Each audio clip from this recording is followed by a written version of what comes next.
Welcome to Ram জন্মভূমি। মানুষের ভিড়টা জাস্ট দেখুন কি লেভেলের, কত মানুষ আসছে রাম মন্দির দর্শন করতে। একবার ভিড়ের পরিমাণটা দেখুন। আমি রামনবমীর সময় এসেছিলাম, এত ভিড় ছিল না। হনুমান গাড়ির লাইনটা পড়েছে দেখুন কি পরিমাণে, এটা বিশাল লাইন। লাইন দেখুন খালি ওই মাথা থেকে ওই হচ্ছে হনুমান গাড়ি, মারাত্মক ভিড়। এই পেছন দিকেই ফ্রি অফ কস্ট খাওয়া দাওয়া হয়। দেখুন কিরকম অভিনব কায়দায় দেবে দেখুন। দেখুন, যদিও প্রসাদের টেস্ট কখনো বলতে নেই, প্রসাদ সবসময় খেতে ভালো, তবে সত্যি প্রসাদ পাচ্ছি এটা সত্যি অসাধারণ খেতে। এর আগেও টেস্ট করেছি, ওর জন্য আবার দ্বিতীয়বার এসেছি। Good morning everybody, good morning from Kumbh Mela Prayagraj. আজ 16ই জানুয়ারি 2025। ঘড়ি কাটায় সময় এখন ঠিক 6:28, অর্থাৎ ওই 6:30টার কাছাকাছি। আমরা আজ এই আমাদের মহারাজের আশ্রম ছেড়ে বেরিয়ে যাব রাম মন্দিরের উদ্দেশ্যে, এবং আমাদের আবার পরে প্রয়াগরাজ ফেরত আসতে হবে। সেখান থেকে আমাদের আজকে আবার রাতে ট্রেন রয়েছে। তো আমরা এখান থেকে যে রাম মন্দির যাব, এর কোনো আগের প্ল্যান ছিল না, প্ল্যান হঠাৎ করে তৈরি হয়েছে। এবং আপনাদেরও যদি এরকম হয় যে আপনারা এসে প্ল্যান করতে চাইছেন বা আপনারা ট্রেনের টিকিট পাননি, সেক্ষেত্রে আপনারা বাই কার বা বাই রোড যাকে বলা চলে, তো আমরা বাই কার যাচ্ছি। আমাদের কত কি খরচা পড়লো, কোথা থেকে কি বুক করলাম না করলাম, সমস্ত আপনাদের জানাবো গাড়িতে উঠে। চলুন তাহলে আজকের পর্ব শুরু করা যাক। এই ছিল আমাদের আশ্রম। এই আশ্রমে আমরা বেশ কিছুদিন কাটালাম, প্রায় 3টে রাত কাটিয়েছি। আজ বেরিয়ে যাচ্ছি। আমাদের গাড়ি এই সামনেই রয়েছে। আমাদের এই আশ্রমের বাইরেই এই সামনে একটি চায়ের দোকান রয়েছে, দেখাচ্ছে আপনাদের। এখান থেকে আমরা গাড়িটা বুক করেছি, একদম নতুন আর্টিকা গাড়ি দিয়েছে। এখনো গাড়ির নাম্বার প্লেট পর্যন্ত হয়নি, একদম নতুন একটা ঝাঁ চকচকে গাড়িতে আমরা যাচ্ছি। এই হচ্ছে আমাদের আর্টিকা গাড়ি। আমাদের এই আশ্রমের সামনেই এইখানে দেখুন, এই একটা হচ্ছে এই গাড়ির নাম্বার, মানে কন্ট্যাক্ট নাম্বার আপনাদের দিয়ে দিলাম। এইখান থেকে আপনারা 4 চাকা বুকিং করে নিতে পারেন। এখান থেকে আমরা 4 চাকা বুক করেছি। এই হচ্ছে আমাদের গাড়ি, একটা বেশ নতুন গাড়ি দিয়েছে। এই 4 চাকা বুকিংয়ের জন্য আমাদেরকে আগের দিন, মানে যেদিনকে বুক করেছি, অর্থাৎ গতকাল আমাদের 2000 টাকা অ্যাডভান্স দিতে হয়েছে। 8000 টাকা আমাদের গাড়ি ভাড়া নিচ্ছে রাম মন্দির পর্যন্ত। এর মধ্যে টোল ট্যাক্স, পার্কিং সব কিছু ইনক্লুড। আপনারা যারা চাইছেন যে রাম মন্দির ছাড়াও বেনারস ঘুরতে যাবেন, চিত্রকূট ঘুরতে যাবেন, তাদেরকে বলে দিই যে আপনারা এইরকম এইখান থেকে যোগাযোগ করতে পারেন। আপনাদের সেক্টর নাম্বার বলে দেবেন, সেইখানে গাড়ি পাঠিয়ে দেবে এনারা। 4 হুইলার যদি আপনাদের দরকার হয়, তাহলে আপনারা এনাদের সাথে কথা বলে বুক করে নিতে পারেন। আর একই সাথে আপনাদেরকে সাজেশন দিলাম, আপনারা চাইলে বুক করতেই পারেন। তাছাড়াও এই মেলার প্রাঙ্গণে অনেক জায়গাতে এরকম পেয়ে যাবেন, তবে এনাকে আমার বিশ্বস্ত বলে মনে হয়েছে। এই মাত্র এই হচ্ছে আমাদের আশ্রম, আর এই হচ্ছে চায়ের দোকান। একদম মানে প্রায় কোনাকুনি রয়েছে, মানে দুপা হাঁটলে এই দোকানে এসে পৌঁছানো যায়। চলুন তাহলে গাড়িতে উঠে পড়া যাক।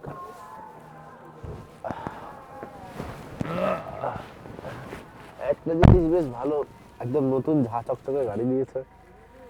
সিএনজি গাড়ি যদিও এটা, বেশ ভালোই হয়েছে। পুরোনো ধাঁধা ভাঙা কোনো গাড়ি পাইনি, এটাই অনেক।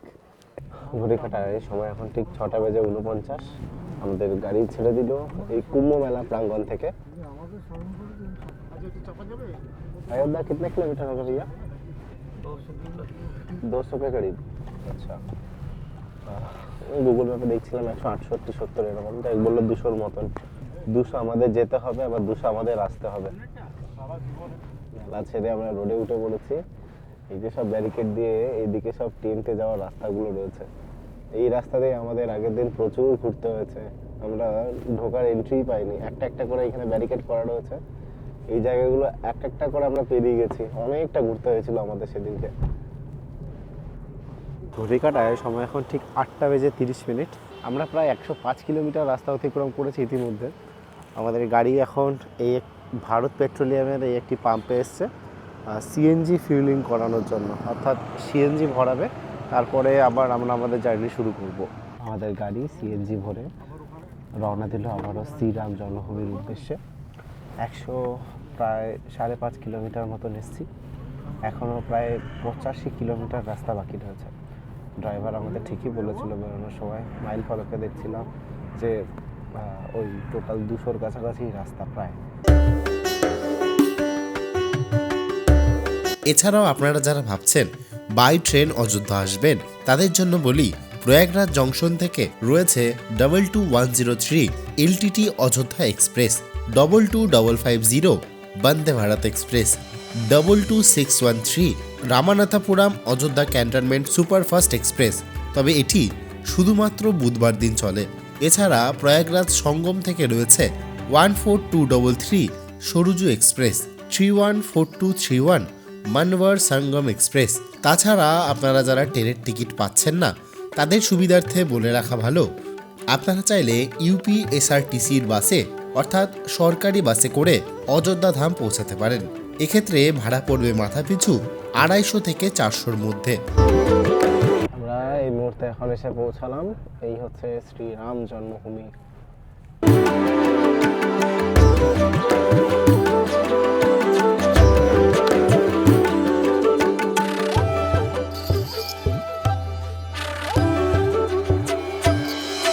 ঘড়িকাটায় সময় এখন ঠিক 10:36। আমাদের গাড়ি আমাদের নামিয়ে দিল এইখানে এই পার্কিংয়ে, অযোধ্যার বাইরে এইটা পার্কিংটা করা হয়েছে। এই পার্কিংয়ের পরে আর আমাদের গাড়ি যাবে না, কারণ এখন অযোধ্যায় প্রচুর রাশ রয়েছে। যারা কুম্ভ মেলায় আসছেন তারা অধিকাংশই এরকম বড় বড় বাসে করে সব অযোধ্যায় ঘুরতে আসছে, ঠিক আছে, প্রচুর পরিমাণে রাশ আসছে। ওই হচ্ছে আমার সামনে মেন রোড, ওই মেন রোড দিয়ে বাইরের গাড়ি কোনো কিছুই যেতে দিচ্ছে না, মানে বড় 4 হুইলার কোনো যাওয়া যাবে না, শুধুমাত্র কিছু টোটো অটো এইসব যেতে দিচ্ছে, সেইগুলোতে করে আমাদের এখন যেতে হবে। আমাদের মোটামুটি ঘন্টা 4-এর কাছাকাছি লেগে গেল আমাদের এখানে পৌঁছাতে। আমাদের আবার বেরোতে হবে এখান থেকে, মোটামুটি টার্গেট নিয়েছি 2:30 থেকে 3টের মধ্যে বেরিয়ে যাবো, কারণ রাত 10টায় ট্রেন রয়েছে আমাদের। সকালবেলার রাস্তা, তাতেও এই 190 কিলোমিটারের কাছাকাছি রাস্তা আমাদের আসতে এই 4 ঘন্টার উপরে লেগে গেছে। তো চলুন সারাদিন আজকে অযোধ্যা ঘোরা যাক এবং আপনাদেরকেও অযোধ্যা ঘুরিয়ে দেখানো যাক। এর আগেও আমার ভিডিও রয়েছে, আপনারা যারা চাইছেন বিস্তারিতভাবে ঘুরিয়ে দেখিয়েছি আমি অযোধ্যাকে, সেটা আপনারা গিয়ে দেখতে পারেন, ওপরে আই বাটনে লিঙ্ক দিয়ে দিচ্ছি। চলুন তাহলে আজকে অযোধ্যা দর্শন শুরু করা যাক। আমাদের এই পার্কিংয়ে আমাদের গাড়ি দাঁড়িয়ে গেছে যেমনটা বললাম, আর এই একটা অটো করে নিয়েছি। অটো বললো যে 5 জন 100 টাকা। আমার মনে হলো ঠিকঠাকই আছে, কোনো অসুবিধা নেই, চলে পড়ি অটোতে। বেশ ভালো ঠান্ডা রয়েছে অযোধ্যাতে। এর আগের বার যখন অযোধ্যা এসেছিলাম তখন ছিল খটখটে রোদ আর গরম, আর এখন অযোধ্যায় বেশ ঠান্ডা।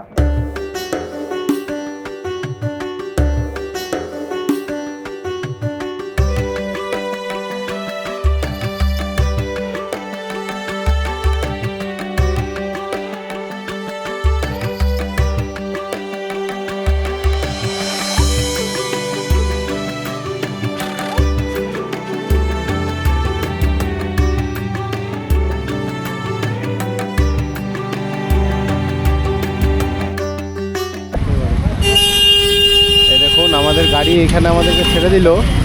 আসলে প্রচুর পরিমাণে জাম লেগে রয়েছে, তার সাথে রাস্তা ম্যাক্সিমাম জায়গায় বন্ধ আজকে, সে কারণে আমাদেরকে হেঁটে হেঁটে যেতে হবে। এখান থেকে মোটামুটি ওই গুগল ম্যাপে দেখাচ্ছে 1 কিলোমিটার মতন।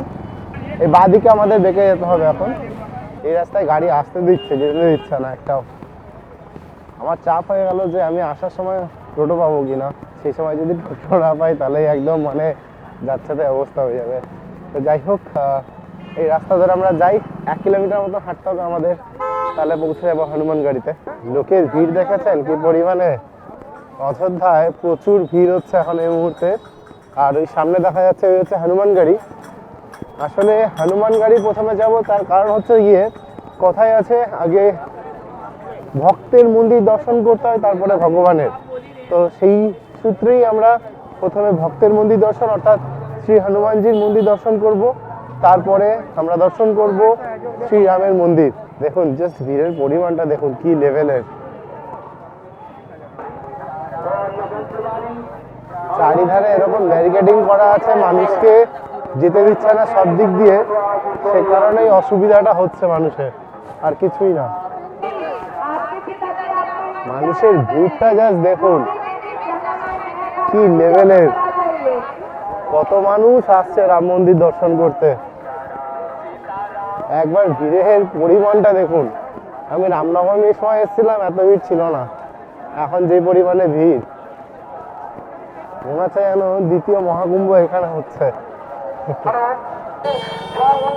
এসে পৌঁছালাম শ্রী হনুমান গাড়ির সামনে। এই দিক থেকেও যাওয়া যেতে পারে, আবার ওই দিক থেকেও যাওয়া যেতে পারে। এদিক দিয়ে গেলে কাছে হবে, কিন্তু এখানে পুলিশ কর্মীরা যেতে দিচ্ছে না।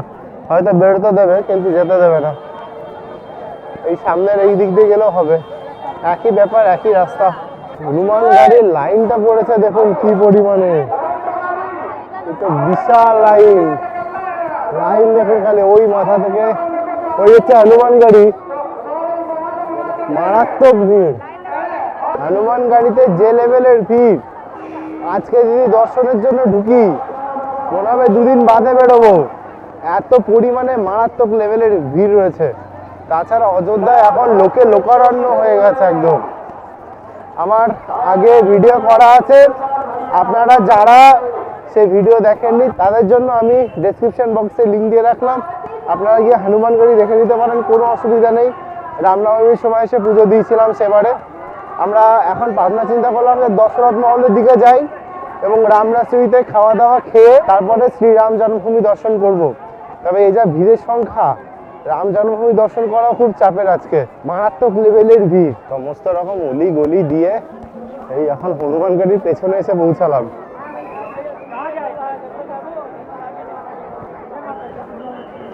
রাস্তা আমাদের দেয়নি ঢুকতে, আমরা নিজেরা রাস্তা বার করে নিয়েছি। এই হনুমান গাড়ির পেছন দিক দিয়ে এখন চলেছি।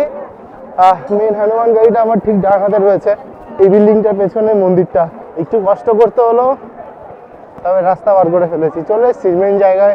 দেখবেন যেখানটাতে হনুমান গাড়িতে লাইনটা উঠেছে, মারাত্মক ভিড় সেখানে। এই দেখুন এই সামনে হনুমান গাড়ির ভিড়টা কতটা। এই হচ্ছে হনুমান গাড়ির ঢোকার মন্দিরের লাইনটা, মারাত্মক লেভেলের ভিড় রয়েছে।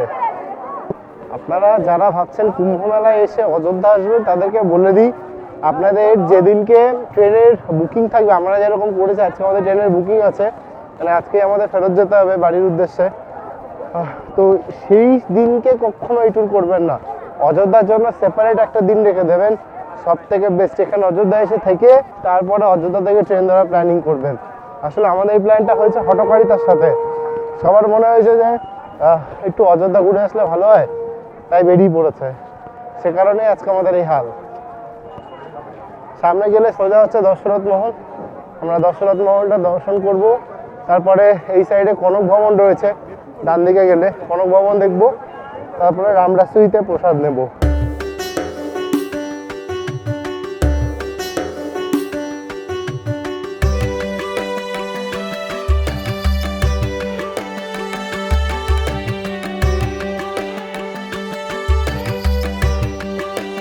এবার হচ্ছে গিয়ে শুরু দশরথ মহলের। আমাদের এই সামনে হচ্ছে দশরথ মহল, এখানেও মারাত্মক লোকের ভিড়, তবে অ্যাটলিস্ট এখানে আমরা গিয়ে দর্শন পাবো।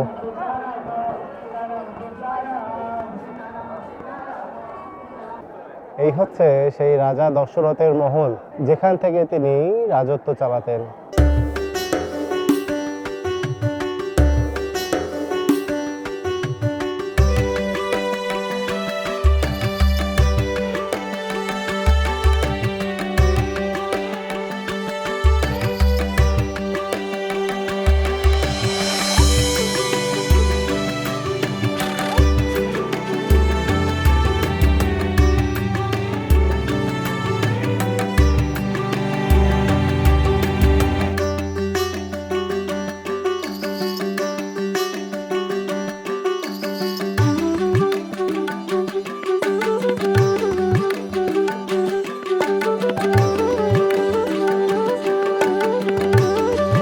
দশরথ মহলে জুতো রাখার জন্য আলাদা কোনো কাউন্টার নেই, আপনাদেরকে এরকম এই মহলের বাইরে এই সবাই যেমন রেখেছে এরকম জুতো রাখতে হবে। এখানে প্রসাদ দিতে পারেন আপনারা চাইলে। এখানে একটা বজরংবলীর মন্দির করা আছে, ছোট্ট বড় মূর্তি রয়েছে একটা। আমাদের দশরথ মহল দেখা শেষ হলো, এবার আমরা যাব কনক মহল দেখতে। কেননা কনক মহল এবং দশরথ মহল দুটোই 12টার পর পর 1টা-1.5টা নাগাদ সম্ভবত অবধি খোলা থাকে, তারপরে বন্ধ হয়ে যায়। আগের বার আমার কনক মহলটা দেখা হয়নি, জাস্ট বাইরে থেকে দেখে বেরিয়ে যেতে হয়েছিল আমাকে। দশরথ মহলের পেছনের রাস্তা দিয়ে এলেই এই দেখুন কনক ভবন লেখা রয়েছে। এই কনক ভবনের রাস্তায় সোজা গিয়ে জাস্ট একটুখানি কয়েক মিনিটের 1 থেকে 2 মিনিটের হাঁটা পথ। অযোধ্যায় ঘোরার সমস্ত স্থানগুলো একই জায়গাতে, হনুমান গাড়ির চত্বরটায় কনক মহল পেয়ে যাবেন, এই রাজা দশরথের মহলটা দেখালাম, মানে কনক ভবন পেয়ে যাবেন, রাজা দশরথের মহল দেখালাম, হনুমান গাড়িটা তো রয়েইছে, তার সঙ্গে রামরাসই, আগে যার নাম ছিল সীতারাসই, যেখানে আপনারা প্রসাদ পেতে পারেন, সেই জায়গাটায় 4টে জায়গায় একই জায়গায়। আর ওই রামরাসইর পাশাপাশি হচ্ছে শ্রীরাম জন্মভূমিটা, মানে আমাদের মেন যে রাম মন্দির বলে থাকি আমরা যেটাকে। জাস্ট 1 মিনিট হেঁটেই চলে এলাম কনক ভবন। এই হচ্ছে কনক ভবনের গেট, এখন খোলা রয়েছে, দেখা যেতে পারে। আর তবে আর কিছুক্ষণের মধ্যে কিন্তু বন্ধ হয়ে যাবে এই কনক ভবনটা। এটা অ্যাকচুয়ালি শ্রীরাম যখন বিয়ে করে অযোধ্যা আসেন, তখন কৈকেয়ী এই মহলটিকে শ্রীরামকে দিয়েছিলেন গিফট হিসেবে। এই হচ্ছে সেই কনক ভবন। সেম একই রকমভাবে আমাদের বাইরে জুতো খুলে যেতে হবে, জুতো খোলার জন্য কোনো আলাদা স্ট্যান্ড নেই, নিজের জুতোর দায়িত্ব নিজেদেরকেই রাখতে হবে। চলুন তাহলে এই কনক ভবনের ভেতরে যাওয়া যাক।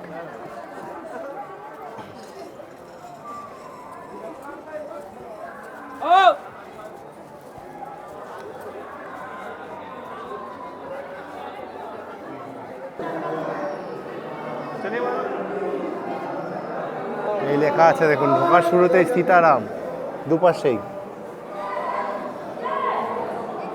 সবাই লিখছে এতে হাত দিয়ে সীতারাম।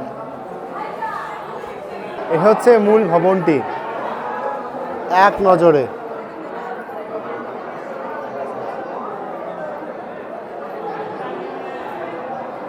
কনক ভবনের ভিড়টা দেখুন, জাস্ট কি লেভেলের। গোটা অযোধ্যায় এখন মারাত্মক ভিড়, মারাত্মক।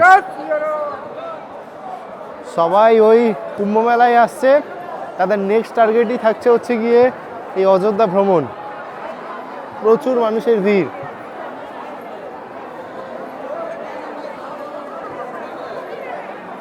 গেট আটকে দিয়েছে, আচ্ছা এদিক দিয়ে এন্ট্রি আছে।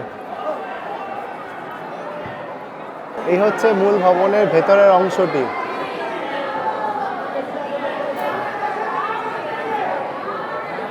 অযোধ্যায় একটা জিনিস খুব ভালো, সেটা হচ্ছে যে যারা বয়স্ক, যারা চলতে পারে না, তাদের জন্য কিন্তু এরকম হুইল চেয়ারের ব্যবস্থা করা রয়েছে।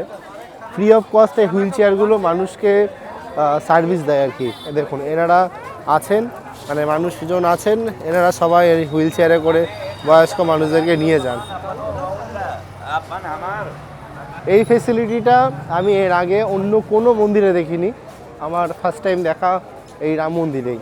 কনক ভবন দেখা শেষ করে আমরা আবারও সেই মোড়ে এসে পৌঁছাবো। এই যে যেখানটা দিয়ে সোজা হনুমান গাড়ি, এক সাইডে দশরথ মহল এবং এক সাইডে কনক ভবন। এই হচ্ছে সেই মোড়টা যেখানে আমরা এসেছিলাম। এইদিকে সোজা হনুমান গাড়ি, এটা হচ্ছে দশরথ মহল, আর এইদিকে চলে গেলে হচ্ছে কনক ভবন, আর এইদিকে সোজা চলে গেলে হচ্ছে গিয়ে রামরাসই। এই যে লেখা আছে বালরূপ রাম মন্দির, ঠিক আছে, এর পেছনেই হচ্ছে গিয়ে সেই খাবারের জায়গাটা আমি যেটা বলছি এতক্ষণ ধরে। এই পেছন দিকেই ফ্রি অফ কস্ট খাওয়া দাওয়া হয়। চলুন আমাদের যেতে হবে, দেখি খাওয়া দাওয়া পাই কি পাই না। এখানে ভগবান রামের ছোট্ট মানে বাল্যরূপের একটি মূর্তি রয়েছে। এর আগের বার যখন এসেছিলাম তখনও এটা তৈরি হয়ে ওঠেনি। এই যে এই মন্দিরের ওপরে এইখানেও একটা ছোট্ট পাড়া মূর্তি রয়েছে, ওই যে দেখা যাচ্ছে কাচের মধ্যে, ওখানে এসি লাগানো আছে, ওখানে ভগবান থাকেন। আর এইখানেও মারাত্মক ভিড় খাবারের জন্য। দেখা যাক আমরা চান্স পাই কিনা। 5 लोगों के लिए कूपन दीजिए ना। 5 लोग, 5 का नाम 1 आधार नंबर जिला। ওকে। এই যে এরকম একটা ফর্ম দিয়ে দেবে আপনাদেরকে, 1টা পর্যন্ত খোলা থাকবে, ঠিক আছে, এটা ফ্রি মিল, ফ্রি প্রসাদ এটা। এইখানে আপনাদেরকে আধার কার্ড দেখিয়ে প্রথমে একটা এইরকম এই কুপন নিতে হবে, এবং তারপরে এই যে এই ফর্মটা দিয়ে দিয়েছে, এই ফর্মটাকে ফিল করতে হবে। এই যে আমার যেই ফর্মটা, এটা ফিল করে নিয়েছে, এটা আমাকে এখানে আবার জমা দিতে হবে। একটা স্ট্যাম্প দিয়ে দেবে আর কি। এই যা ভাইয়া हो गया।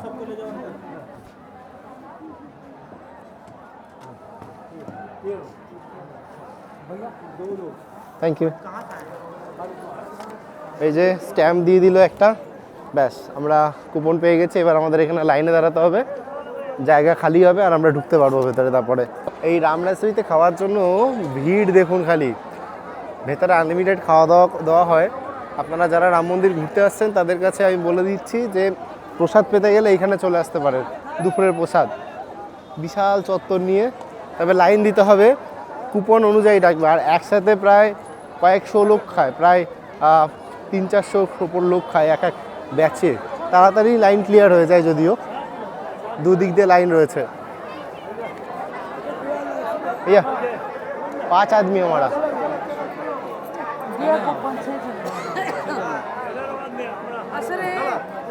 ये हमारा नहीं है, ठीक है।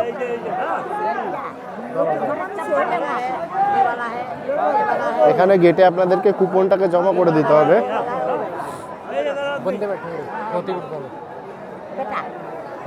আমরা 5। যদিও এখানে লাইন খুব তাড়াতাড়ি ক্লিয়ার হয়ে যায়, তবুও এই বসার জন্য এইরকম জায়গা করে দেওয়া রয়েছে যাতে লাইনে মানুষকে বেশিক্ষণ দাঁড়িয়ে না থাকতে হয়। একটা ব্যাচ উঠলেই মোটামুটি লাইন অনেকটা পরিষ্কার হয়ে যাবে। দেখুন জাস্ট গেট খুলেছে, মানুষ হুড়মুড়িয়ে ঢুকছে, এখন দৌড়াচ্ছে সব।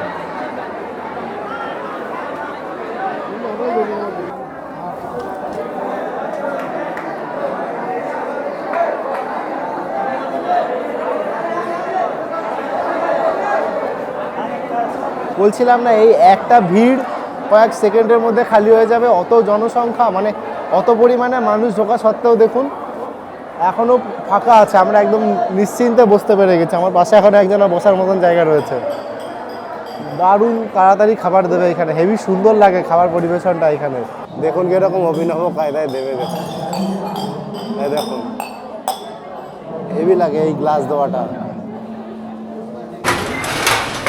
থালা দিচ্ছেন এবার সবাইকে। এবার এই বালতিতে করে সবজি আর ডাল দিয়ে যাচ্ছে।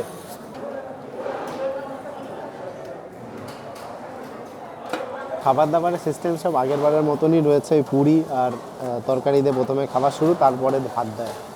আগে চলুন খাওয়া দাওয়া শুরু করা যাক। যদিও প্রসাদের টেস্ট কখনো বলতে নেই, প্রসাদ সবসময় খেতে ভালো, তবে সত্যি আমরা এই যে প্রসাদ পাচ্ছি এটা সত্যিই অসাধারণ খেতে। এর আগেও টেস্ট করেছি, ওর জন্য আবার দ্বিতীয়বার এসেছি। এবার আমাদের ভাত দিতে আসছে, এবার ভাত দিচ্ছে। এর আগেবার মিষ্টি পাইনি, এবারে মিষ্টি পেলাম। আমাদের রামরাসুইতে প্রসাদ পাওয়া শেষ হলো, আমরা প্রসাদ গ্রহণ করলাম। অসাধারণ ছিল, পুরো ভরপেট ট্রেনারায় খাওয়া দাওয়া করায়, প্রচুর জিনিস খাওয়ায়। এখনও প্রচুর পরিমাণে ভিড় রয়েছে। এর পরের ব্যাচ, মানে এই ভিড় এদের এইখানে কিছুই না, মানে কয়েক সেকেন্ডের বিষয়। মানে একবার যদি গেট খুলে দেয় কয়েক সেকেন্ডের মধ্যে এই ভিড় একদম ভেতরে ঢুকে যাবে। চলুন এবার তাহলে আমরা রাম মন্দির দর্শনের উদ্দেশ্যে রওনা দিই। রামরাসুইর পাশেই রয়েছে রাম মন্দির, একদম কাছেই। একটুখানি জাস্ট হেঁটে আসতে হবে। আপনি ওইখানে কাউকে জিজ্ঞেস করবেন যে রাম মন্দির যাবো, রামরাসুইর বাইরে, যে কেউ আপনাকে দেখিয়ে দেবে। দেখুন রাম জন্মভূমি যেই মার্গ রয়েছে, সেই তার উপরে যে শেডগুলো সেগুলো এদিকে রয়েছে। এদিক দিয়ে সোজা গেলে, এদিকে রাস্তায় কাজ চলছে, এই দিক থেকে সোজা গেলেই হচ্ছে গিয়ে সামনে গেট। এই গেট দিয়েই আমরা ঢুকতে পারবো আর কি। এই এসে পৌঁছালাম রাম জন্মভূমি মার্গ। এইখান থেকে এবার আমাদের হেঁটে যেতে হবে। দেখুন কি পরিমাণে ভিড় এখন রাম মন্দির দর্শনের জন্য যাচ্ছে। আমাদের ওই সামনে দিয়ে গিয়ে আমাদের ঢুকতে হবে, এখানে কোনো কাটিং নেই ঢোকার জন্য। আর যারা চলতে অক্ষম তাদের জন্য হুইল চেয়ারের ব্যবস্থা রয়েছে। এই আমরা একদম সামনাসামনি চলে এসেছি। মানুষের প্রচণ্ড ভিড়, প্রচণ্ড ভিড়। আজকে এই যে আপনারা এই ভিড়টা দেখতে পাচ্ছেন, এটা বলছে যে এখানে নাকি কম ভিড়। আমি বেশ কয়েকজনকে জিজ্ঞেস করলাম, তারা বলছে এটা আছে কম ভিড়, কালকে আরও বেশি ভিড় ছিল। সবাই এই বাইরেই জুতো খুলছে, তবে ভেতরে জুতো রাখার জায়গা আছে আমি যতদূর জানি। মানুষ অনেকেই জানেন না, তারা জুতোই বাইরে রেখেছে। কিন্তু আপনাদের বলে রাখি, রাম মন্দিরের ভেতরে জুতো রাখার জায়গা রয়েছে, বাইরে জুতো রাখার কোনো প্রয়োজন নেই। আমরা এই লাইন দিয়ে ঢুকে গেলাম, এবার বেশ অনেকটা হাঁটতে হবে আমাদেরকে।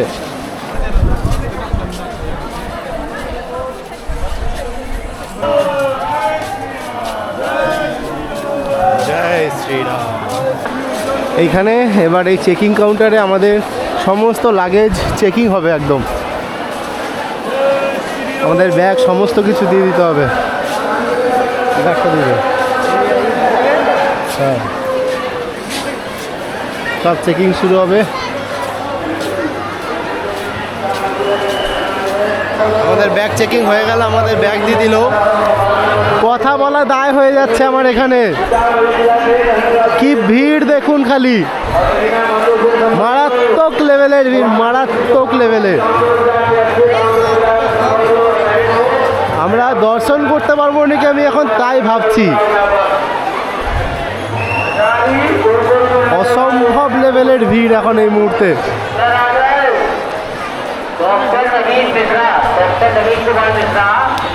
যেমনটা বলেছিলাম, জুতো রাখার লকার আছে। এই হচ্ছে জুতো রাখার লকার। এখানে আপনারা জুতো দেবেন, এখানে সব ওনারা রেখে দেবে ভেতরে। আপনাদের একটু টোকেন দিয়ে দেবে, ঠিক আছে? দেখাচ্ছি আপনাদের। আগে যাও। টোকেন দিয়ে দিল। এই টোকেন আমাদের আবার বেরোনোর সময় ওই পাশে দেখাতে হবে। মনে রাখতে হবে R1, এই যে R1 এখানে ডিপোজিট কাউন্টার। যেই কাউন্টারে জুতো জমা দেওয়া সেই কাউন্টার থেকেই পাবেন। এবার আমাদের ক্যামেরা, ফোন, ব্যাগ সমস্ত লকারে জমা রাখতে হবে। এই হচ্ছে লকার। এই লকারে আমরা সমস্ত জমা রাখবো এবার। এই হচ্ছে লকার, আর এখানে লকারে আমাদের সমস্ত কিছু জমা রাখতে হবে, ঠিক আছে? এরপরে আর ক্যামেরা, ফোন কিচ্ছু অ্যালাউড নয়। আর আরেকটা কথা বলে রাখি, আপনারা যারা রাম মন্দিরে আসছেন প্রথমবার, তাদেরকে যে কোনো পুজো দেওয়া সামগ্রী, ফুল, মালা কিচ্ছু আনবেন না, কেননা এগুলো কিচ্ছু অ্যালাউ করে না ভেতরে। এমনকি পর্যন্ত কোনো প্রসাদ অ্যালাউ করে না, কোনো কিচ্ছু অ্যালাউ করে না। লকারে প্রচুর ভিড়, একটাতে ঢুকে যাব, দিয়ে সমস্ত জমা রাখতে হবে আমাদের। এখানে চার্ট দেওয়া আছে, কী সব রাখা যাবে না, মানে কী সব নিয়ে যাওয়া যাবে না। Mobile charger, smart watch, camera, bag, headphone, পান মশলা, সিগারেট, যারা খৈনি খান কিচ্ছু রাখা যাবে না, কিচ্ছু না, কিচ্ছু নেওয়া যাবে না আপনার কাছে। একদম পুরো খালি হাতে যেতে হবে আপনাদেরকে। চলুন তাহলে আমরা রাম মন্দির দর্শন করে আসি। তার আগে এইগুলো সব জমা করে দিই, কেননা এরপরে আর কিছুই দেখাতে পারবো না। বেরিয়ে তারপর আপনাদের দেখাবো। আবার আমাদের এখানে যে টোকেনটা দেবে, সেই টোকেনটাও কিন্তু আমাদেরকে ও পাশের যে কাউন্টার আছে, আমরা যখন বেরোবো ও পাশ থেকে, ওই পাশের কাউন্টার থেকে আমাদেরকে কালেক্ট করতে হবে। আমাদের রাম মন্দির দর্শন সম্পূর্ণ হলো। প্রচুর লোক এসছে আজকে, প্রচুর লোক এসছে, যেটা আমি শুরু থেকে বলছি। এখন এই কুম্ভ মেলার জন্য লোকের সমাগম সব থেকে বেশি। আমাদের একজনকে তো আমরা হারিয়েও ফেলেছি, এখন আমাদের খুঁজতে হবে। তো যাই হোক, ওই দেখ জেঠু, ওই দেখ জেঠু। তো যাই হোক, আমার আজকের পর্ব আমি এখানেই শেষ করছি। দেখা হচ্ছে আপনাদের সঙ্গে পরবর্তী একটি পর্বে। এখন আমাদের এখান থেকে হেঁটে হেঁটে অনেকটা যেতে হবে, 1.5 কিলোমিটার হেঁটে গিয়ে তারপরে আমাদের অটো ধরতে হবে। আমাদের যেতে হবে অযোধ্যা বাইপাসে পৌঁছাতে হবে। সেখান থেকে পার্কিং আমাদের গাড়ি আছে, তাতে করে আমরা রওনা দেবো প্রয়াগরাজের উদ্দেশ্যে। দেখা হচ্ছে আপনাদের সঙ্গে পরবর্তী একটি পর্বে। আবার আজকের পর্বটি যদি আপনাদের ভালো লাগে থাকে, ভিডিওটিকে লাইক করে এবং চ্যানেলটিকে সাবস্ক্রাইব করে পাশে থাকার অনুরোধ রইল।